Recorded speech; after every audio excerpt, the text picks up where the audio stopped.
We now discuss the equations of rotational kinematics for constant angular acceleration.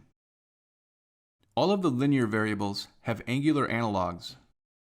For the linear displacement x, there is the angular displacement theta.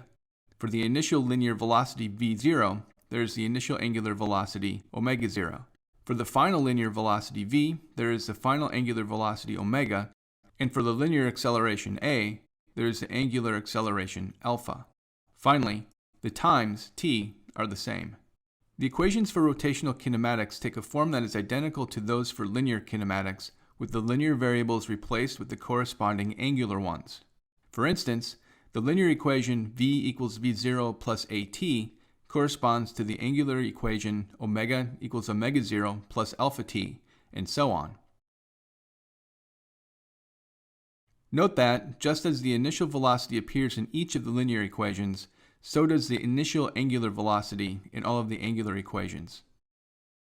This means that, in problems, you must either be given the initial angular velocity, or you must be given enough information to determine it. Let's do a short example. At t0 equals 0 seconds, a bicycle wheel is rotating at an angular speed of 5.0 radians per second. It then undergoes a constant angular acceleration of 1.5 radians per second squared for 2.5 seconds. What is the angular displacement of the wheel during the time it is accelerating? We are given t0 equals 0 seconds and t final equals 2.5 seconds. This means that t final minus t0 equals delta t, which we will just call t, and is equal to 2.5 seconds.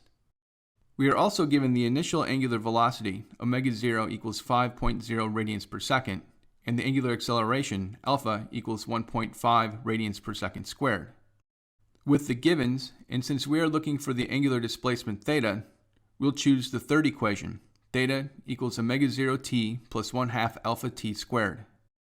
Plugging in the values, we have theta equals 5 radians per second times 2.5 seconds, plus 1/2 times 1.5 radians per second squared times 2.5 seconds squared.